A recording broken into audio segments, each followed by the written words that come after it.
లీగల్కి సంబంధించి మనము ఒక అవేర్నెస్ క్రియేట్ చేయాలనే సదుద్దేశంతో ఒక ఆలోచన.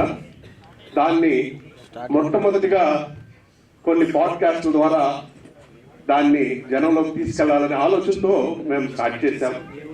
సో కొన్ని ఇనిషియల్గా వీక్లీ విత్ వీర్ అని కొన్ని ఎపిసోడ్స్ చేస్తున్నాం. తర్వాత అది ఈ ప్రాసెస్లో సినిమా వాళ్ళతో కొంత ఇంటరాక్షన్, కొంత పరిచయం ఏర్పడిన తర్వాత ఇది ఒక మూవీ ఫామ్లోకి కన్వర్ట్ అవ్వటం జరిగింది. ఇది నేపథ్యం. అంటే బ్యాక్గ్రౌండ్ కోవిడ్, ఇంకా వీర్ తన వ్యక్తిగత అనుభవాలు మీతో చెప్తాడు. So I don't want to disclose, but so I'm just his friend. So like for the past 40 years, so we have been good friends right from our school days, childhood days, and I was there throughout. And so even personally, I don't have any అంటే సినీ ఫీల్డ్లో ఇట్లాంటి అంటే సినిమాలే తక్కువ చూస్తాను. But friend చేస్తున్నాడు కాబట్టి ఫ్రెండ్కి ఏదైనా చేయాలి కదా. A friend is one who walks in when the whole world walks out. So that's the only motive behind my association for this movie. And I think, and now it's through the media, we have to take it to the Telugu audience and also in other languages too.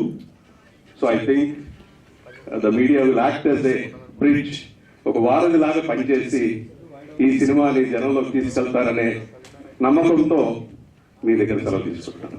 Thank you. Rammohan garu, thank you so much for your lovely words and thank you మా legally మీరు సినిమాకి help చేసినందుకు. Thank you so much. So next మా distributor Vishwanath Chowdary గారిని మాట్లాడాల్సిందిగా request చేస్తున్నాను. Thanks. ఎందుకంటే నిన్న యాక్చువల్గా మొన్న నేను మాట్లాడాను రామ్మోహన్ గారితో. నిన్న సినిమా చూశాను. సినిమా నిన్న ఆఫ్టర్నూన్ చూసిన తర్వాత, సినిమా చూసే ముందు నేను ఒక ఐడియాతో వచ్చా ఇక్కడికి. తర్వాత నిన్న సినిమా చూసిన తర్వాత రామ్మోహన్ గారు ఏమన్నారంటే, సార్ ఎన్ని థియేటర్లు పెడదామండి అన్నారు. పెడదామంటే ఒక 50 అలా కానీ అన్నాను. బట్ ఇవాళ నాకు మా డిస్ట్రిబ్యూటర్స్ దగ్గర నుంచి వచ్చిన రెస్పాన్స్ని బట్టి 70 theatres we're planning to release the movie. అది ఇన్ని సినిమాల మీద కూడా ఈ సినిమాకి మంచి బస్ వచ్చింది.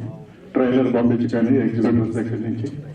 So we're planning to release this movie in 70 theatres. Thank you. Thank you Vishwanath garu. ఈ సినిమాలో చేసిన నటీనటులు కానీ అందరూ అద్భుతంగా యాక్ట్ చేశారు. కథ కూడా మీరు రెగ్యులర్గా ఊహించుకునే కథలా ఉండదు. ఇది చాలా డిఫరెంట్ కథ. అంటే డిఫరెంట్ అంటే థ్రిల్లర్. రెగ్యులర్ జోనర్ లాగా మిమ్మల్ని కథ ఆకట్టుకుంటుంది. కథ మిమ్మల్ని కూర్చోబెడుతుంది ఖచ్చితంగా థియేటర్లలో. థ్రిల్లర్ మూవీస్ ఇష్టపడే వారందరికీ ఒక ఫ్యామిలీ ఎంటర్టైనర్ థ్రిల్లర్. ఇది ఏదో చిన్నపిల్లలు అందరూ చూడొచ్చు, ఫ్యామిలీతో సమేతంగా చూడొచ్చు. ఫ్యామిలీ అందరూ కూడా ధైర్యంగా చూడొచ్చు. ఈ సినిమాకి పనిచేసిన టెక్నీషియన్స్ విషయానికి వస్తే, ఉద్ధవ్ గారు అద్భుతమైన ఎడిటింగ్ చేశారు. కొరియోగ్రాఫర్ ప్రేమ్ రక్షిత్ గారు కానివ్వండి, కళాధర్ మాస్టర్ కానివ్వండి, అద్భుతమైన సాంగ్స్ కంపోజింగ్. ఇంకా లిరిక్ రైటర్స్ విషయానికి వస్తే, కాసర్ల శ్యామ్ గారు ఒక లవ్ సాంగ్ అద్భుతమైన సాంగ్ ఇచ్చారు. భరద్వాజ్ గాలి గారు ఒక సాంగ్, అలాగే విరించి గారు, రోల్ రీడర్ గారు తనే రాశారు, తనే పాడారు కూడా ఈ సినిమాలో.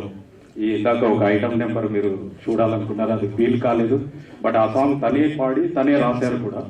ప్రేమ్ రక్షిత్ గారు ఫస్ట్ టైం స్క్రీన్ ప్రజెంటేషన్ ఈ సినిమాలో ఉంది. ఇప్పటి వరకు ప్రేమ్ రక్షిత్ గారు సాంగ్స్ కంపోజ్ చేశారు, బట్ ఫస్ట్ టైం ఈ సినిమాలో విజువల్లో కూడా ఉంటారు ఆయన. అలాగే ఇంకా ఫోటోగ్రఫీ విషయానికి వస్తే, జాక్సన్ కానివ్వండి, అనుష్ గోరఖ్ గారు కానివ్వండి, వాళ్ళు ఇచ్చిన విజువల్స్ అద్భుతమైన విజువల్స్. అలాగే ఆర్ట్ డైరెక్టర్ హరివర్మ గారు కానివ్వండి, మిగతా నటులు కానివ్వండి, అద్భుతంగా యాక్ట్ చేశారు ఈ సినిమాలో. ఇంకా పోతే మన వీర్ గారి గురించి ప్రత్యేకించి చెప్పాలంటే, ఆయన సినిమా ఇండస్ట్రీ బ్యాక్డ్రాప్ లేదు అసలు. ఆయనకి సినిమా అంటే, యాక్టింగ్ అంటే కూడా ఏదో తెలియదు. బట్ చాలా న్యాచురల్ యాక్టింగ్ ఎక్స్పెక్ట్ చేస్తారు. డ్రామాటిక్ అస్సలు ఉండదు. ఏదో మీకు చాలా over action dialogues, over hyper అయిపోవడం లాంటివి ఏమి ఉండవు. కరెక్ట్ గా మన చుట్టూ జరిగే మనుషుల మధ్య కథలా ఉంటుంది. మన ఇంటి పక్కన ప్రాబ్లం వస్తే వాళ్ళు సఫర్ అవుతుంటే మనం చూస్తాం చూడండి, అలాంటి ఒక కథ ఇది. చాలా న్యాచురల్ గా ఉంటుంది. మీరు ఖచ్చితంగా ఎంజాయ్ చేస్తారు. మనం అంటుంటాం కదా, తమిళ నుంచో ఎక్కడో కేరళ నుంచో నేటివ్ ఉన్న సినిమాలు వస్తాయి, మనకెందుకు లేవు అని. అలాంటి ఒక కథ ఇది. చాలా న్యాచురల్ గా కోర్ట్ డ్రామా కానివ్వండి, ఇవన్నీ కానివ్వండి, మీకు జనరల్ గా కోర్టు గురించి తెలిసిన వాళ్ళకి వీళ్ళకి ఖచ్చితంగా దీనికి కనెక్ట్ అవుతారు. కేసెస్ కానీ వీటి గురించి చాలా న్యాచురల్ గా ఉంటుంది సార్. వీర్ గారి యాక్టింగ్ మటుకు ఇందులో అద్భుతం అనే చెప్పాలి. చాలా న్యాచురల్ యాక్టింగ్ ఎక్స్పెక్ట్ చేసే వాళ్ళకి ఇది బాగా కనెక్ట్ అయ్యే సినిమా వీర్ గారి యాక్టింగ్ విషయంలో. ప్లస్ ఇలాంటి ఒక న్యాచురాలిటీని నమ్మి ప్రొడ్యూస్ చేసే ప్రొడ్యూసర్లు చాలా తక్కువ కూడా కాదు, చాలా అరుదండి. అలా నమ్మి ప్రొడ్యూస్ చేసినందుకు వీర్ గారికి చాలా థ్యాంక్స్ సార్, చాలా చాలా థ్యాంక్స్. ఇకపోతే రామ్మోహన్ గారు ఈ సినిమాకు చాలా హెల్ప్ఫుల్ గా నిలబడ్డారు, తను ఒక పిల్లర్ లాగా. అలాగే ఎగ్జిక్యూటివ్ ప్రొడ్యూసర్ శివ గారు కానివ్వండి, ఇంకా మ్యూజిక్ డైరెక్టర్ శంకర్ గారు ఇచ్చిన ఆడియో కానివ్వండి, చాలా అద్భుతంగా ఉన్నాయి. చాలా చాలా థ్యాంక్స్. ఇంతటితో ముగిస్తున్నాను. Thank you. Thank you, Ravi garu. Thank you so much. Rammohan and Ravi. Yeah. Thank you all for coming here. So legally we అనేది I don't know ఒక ఐడియా అండి. కోవిడ్ టైంలో ఇక్కడ ఇండియాలో నేను ఫస్ట్ లాక్డౌన్ టైంలో మా ఫాదర్ డెత్ యానివర్సరీకి వచ్చాను. సో మా ఫాదర్ చనిపోయినప్పుడు ఒక మీటింగ్ చేసాం అనమాట. జస్ట్ లైక్ మీకు వెస్టర్న్ కంట్రీస్లో చేస్తారు కదా, మెమోరియల్ సర్వీస్ అంటే అక్కడ చర్చెస్ మెమోరియల్ అంటారు.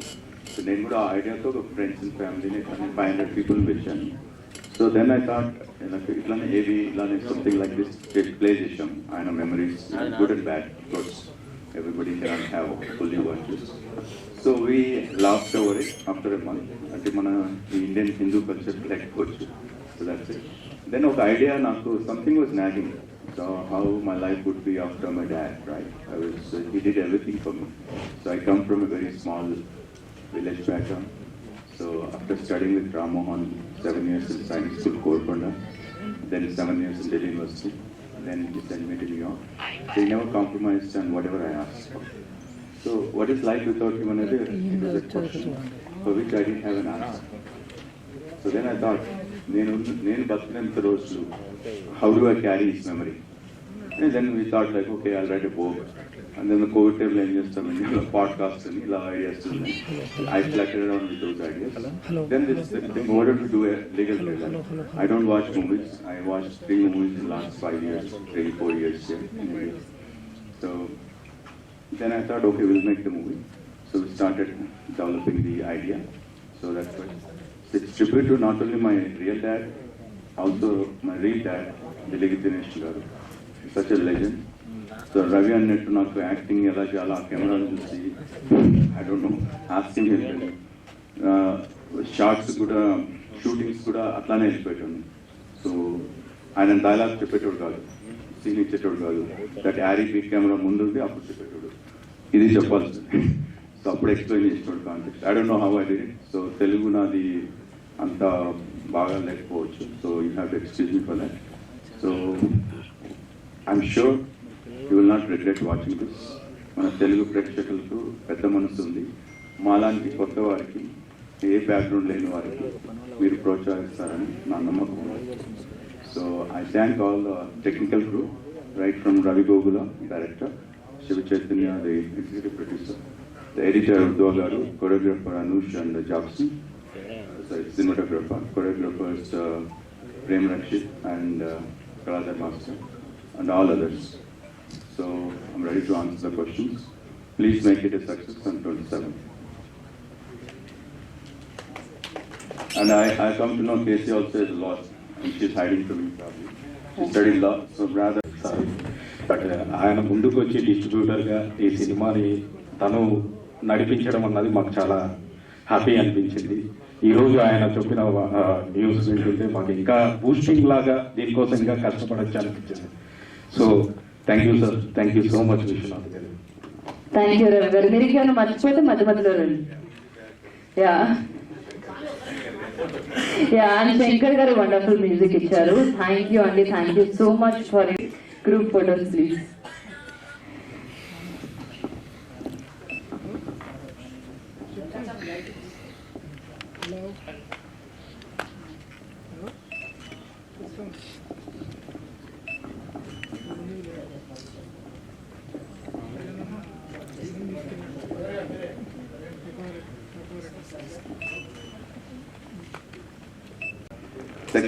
సెక్షన్స్ మారుతూ ఉంటాయి. ఐపీసీ తీసేసాము ఆఫ్టర్ వాట్ ఎవర్ 1860 బ్రిటిష్ వాళ్ళు ఇచ్చిన లాస్ ఇప్పుడు మనం చేస్తున్నాం. ఇది యాక్చువల్లీ నన్ను ఐడియల్గా 1947లో జరగాల్సింది. 1947లోనే ఇండియన్ పీనల్ కూడా మనం రాసుకోవాల్సింది. కానీ what ever reasons. So Ravi అన్నట్టు ఈ ప్రొసీజర్ ఒక పోలీస్ స్టేషన్కి వెళ్తే నార్మల్ పర్సన్ రైట్ నా rich people of course they never go they lawyers. ఏమవుతుంది మీ ఎక్స్పీరియన్స్ ఏమంటుంది? ఒక కోర్ట్ రూమ్లో డ్రామా లాయర్స్ ఎలా ట్రీట్ చేస్తారు. మనం రోజు ఇప్పుడు స్ట్రీమింగ్ జరుగుతుంది Telangana high court whatever Andhra high court అందరం చూస్తుంది. So there is a responsibility on them judges also to behave certain way because people are watching right. ఇంకొక విషయం, ప్రొఫెషనల్గా మీరు లాయరు.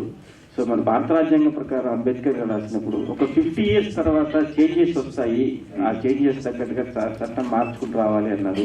సో అవన్నీ జరగలేదు, కొన్ని ఇంకా ప్రాబ్లమ్స్ అలానే ఉన్నాయి అని ఉంది. దీని మీద మీ కామెంట్స్ ఏంటి? యా ఐ మీన్ మనం రాస్తుంది 47లో కొత్త కాన్స్టిట్యూషన్ అండి. 50 నేను అనేది క్రిమినల్ లాస్. యాక్చువల్లీ మా సినిమాది క్రిమినల్ కేసు చెప్పాను. మన కాన్స్టిట్యూషన్ చేంజెస్ అనేది it's part of the constitution process. మనకు ఆల్రెడీ అమెండ్మెంట్ ద్వారా వస్తుంది.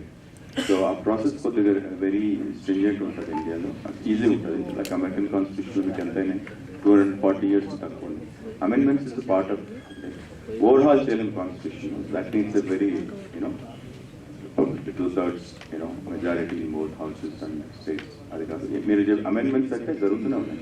ఇప్పుడు మన పంచాయతీరాజ్ కానీ దేని కానీ ఎప్పుడు అమెండ్మెంట్స్ వస్తూ ఉన్నాయి కదా. So Raman wants to add something. Yeah, ఈ క్వశ్చన్ మీద యాక్చువల్గా చాలా డిస్కషన్ జరగాలి ఇది జనరల్ పబ్లిక్లో కూడా. కారణం ఏంటంటే సో మనందరం ఇప్పుడు సెంట్రల్గా ఈ థీము కనుక చూసేట్లయితే క్రిమినల్ లాస్ గురించి ఎక్కువగా, ఎందుకంటే July 1st నుంచి we have shifted to the new Bharatiya Nyaya Sanhita, Bharatiya Nyaya Shiksha BNSS, so Indian evidence act రిలేటెడ్గా భారతీయ సాక్ష్య అధినియం అని ఈ 3 చట్టాలని కలోనియల్ లాస్ అంటాము. ఆ కలోనియల్ లాస్ని ఆల్మోస్ట్ 1860 IPC యాక్ట్ని రీప్లేస్ చేస్తూ మనం ఈ యాక్ట్ని తీసుకురావడం జరిగింది. ఈ నేపథ్యంలో మనం ఎందుకంటే అందరికి కూడా చాలా మందికి గతంలో సినిమా చూస్తుంటే కొన్ని సెక్షన్స్ బాగా నోటెడ్, 302 కానీ 420 కానీ. సో 420 ఎంత అంటే అరే నువ్వు 420 గారివి అనే పరిస్థితి అంటే బూత్ అయిపోయింది అది. సో దాన్ని ఇప్పుడు కొత్త చట్టంలో కొత్త సెక్షన్ ఏంటి, సో ఇప్పుడు 420 అంటే it's different section altogether. So it is replaced with 319. So new BNS. ఇట్లా ఈ అవేర్నెస్ అనేది ignorance of law is not an excuse. So మనం రోడ్డు మీద మనం ఒక వెహికల్ మీద వెళ్తుంటే we have to follow traffic laws. So in fact అంటే one more thing is, so ఇది రైట్ ప్లాట్ఫామ్ కాదు, but that civic sense lacks in the society actually.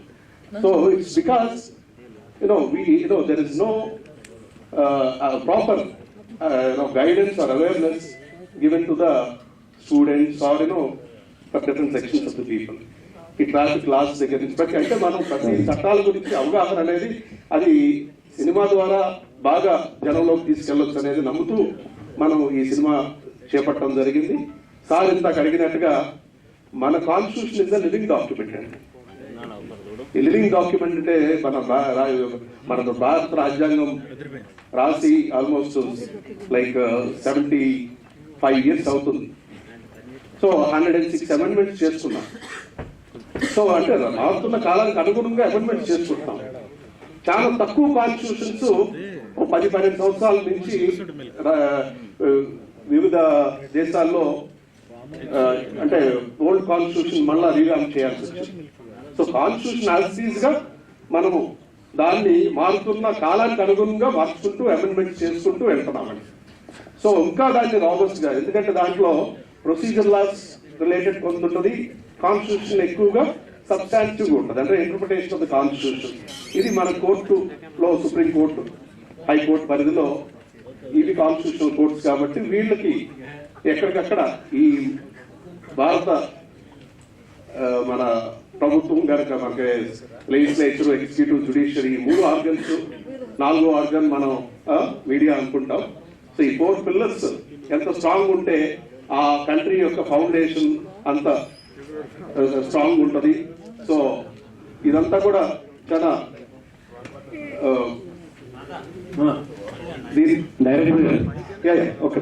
I don't want to make it more. Yes. Raman is making this the constitutional law. So actually 420 అంటే మొన్ననే కదండి British వాళ్ళు 1857లో కదా 53 Commonwealth అని వింటాము. Commonwealth అని games అక్కడ ఏమేమి ఉన్నాయి, మన పాకిస్తాన్ పక్కన బంగ్లాదేశ్, ఆ రోజు 420 ఉంటుంది. వాళ్ళు మార్చుకోలేదు, ఇంకా మనం మార్చుకున్నాం. లీగల్లీ వీడ్ అని పెట్టారు కదా, ఇది ఇల్లీగల్ వీడ్గా అయ్యేట ప్రమాదం ఉంది. తెలుగులో ఎందుకు పెట్టలేదు ఈ టైటిల్? తెలుగులో అంటే మొదటి నుంచి లీగల్లీ వీడ్ అన్నది లీగల్, తెలుగులో పెట్టినా మీకు అంత అట్రాక్టివ్గా ఉండదు అని ఒక చిన్న. మనం తెలుగు వాళ్ళము ఇంగ్లీష్ లాంగ్వేజ్ పైన చాలా ఇది ఉందండి. In fact NTR, YSR, rebel star, megastar, ఇప్పుడున్న సినిమాలు చూద్దాం. Actor RRR, game changer. So why not legal? Okay okay. న్యాయం కావాలి సినిమా దగ్గర నుంచి జడ్జి చౌదరి ఇలాంటి సినిమాలు, నిన్న కాక మొన్న వచ్చిన పవన్ కళ్యాణ్ గారి సినిమాలో కూడా న్యాయ వ్యవస్థను చూపించారు. వాటికి భిన్నంగా లీగల్లీ వీరిలో ఏముంటుంది చూపించడానికి మాకు. వాటికి భిన్నంగా అంటే అవి కొంచెం కమర్షియల్ యాక్టివిటీస్ ఉన్న సినిమాలు. వీటిలో ఏంటంటే మనం ఆ పెద్ద సినిమాలో స్కేల్ వేరే ఉంటుంది, వాటి ఇమాజిన్ వేరే ఉంటుంది. బట్ ఏంటంటే ఇక్కడ మీకు కనిపించే ఆర్టిస్టులు ఎవరు ఆర్టిస్టులు కనిపించారు. మన ఇంటి పొరుగు వాళ్ళలాగా, మన ఇంటి పక్కన ఇంట్లో జరిగే ప్రాబ్లమ్ని మనం చూస్తున్నట్టు. సో ఇలాంటివి చూసినప్పుడు ఏంటంటే మనం ఫీల్ అవుతాం, వాళ్ళ కనెక్టివిటీ అవుతుంది. కానీ పెద్ద స్టార్స్ అలాంటి సినిమా చేసినప్పుడు ఎంతసేపు మనం స్టార్ని చూస్తాం. బట్ ఇక్కడ ఏంటంటే జనాలకి ఇన్ఫర్మేషన్ దొరుకుతుంది, ఎలా ఫైట్ చేయాలి, ఒకవేళ నాకు కోర్టుకు వెళ్తే ఎలా, దానికన్నది ఒక సొల్యూషన్ ప్లస్ ఆ ప్రాబ్లం, వీటన్నిటిని చూపిస్తాం మనం. ఇలాంటి వాటికి కనెక్ట్ అయినప్పుడు జనాలకు కూడా ఇన్ఫర్మేషన్గా ఉంటుంది. ఇందులో కమర్షియాలిటీ కన్నా ఎక్కువగా ఇన్ఫర్మేషన్ ఎక్కువగా ఉంటుంది. ఈ ఇన్ఫర్మేషన్ ఖచ్చితంగా జనాలకి కనెక్టివిటీగా ఉంటుంది. అందుకోసమని కరెక్ట్. జస్టిస్ చౌదరి అవన్నీ సూపర్ కమర్షియల్ అండ్ మెలోడ్రామాటిక్. ఏం తీసుకునేది ఏంటంటే ఇప్పుడు సపోజ్ ఇక్కడ ఆడియన్స్ లో ఎంతమంది పోలీస్ స్టేషన్ పోలేదంటే చాలా మంది ఉంటారు. పోలీస్ స్టేషన్ పోవడం అనేది ఒక ట్యాబు, సిగ్మా ఉంది. ఆ పోలీస్ స్టేషన్ పోలీస్ వచ్చారా, కోర్టు అంటే ఇంకా నెక్స్ట్. మేము తీసుకున్న ఇంగ్రీడియంట్స్ ఏంటంటే ఇప్పుడు మనం ఏంటి పోలీస్ కేసు ఎలా అవుతుంది మీకు తెలుసు. ఒక కంప్లైంట్ వెళ్ళాలా, దాన్ని పోలీస్ బిలీవ్ చేస్తారు, FIR రిజిస్టర్ చేస్తారు. If they believe it makes out a case, crime happy. FIR అయిన తర్వాత ఇన్వెస్టిగేషన్ మీకు వారెంట్స్, ఇంకా water arrest, all the process you're saying live, I don't need to and then charge sheet, trial. So ఇవన్నీ ఒక order ప్రకారం చూపెట్టాము. మీకు final verdict వస్తారు క్రిమినల్ ట్రయల్. మన దేశంలో అన్ఫార్చునేట్లీ క్రిమినల్ ట్రయల్స్ మీకు రావు. క్రిమినల్ ట్రయల్స్ కాకుండా మనం అందరూ ప్రజెంట్ రోజుల్లో న్యాయ వ్యవస్థ చాలా ఖరీదు అయిపోయింది. ఒక న్యాయం కావాలి అంటే కొన్ని కోట్ల డబ్బు పట్టుకుని రెడీగా ఉండాలి. అలాంటి సామాన్య మానవుడికి న్యాయం దొరికే రోజు వస్తుందంటారు.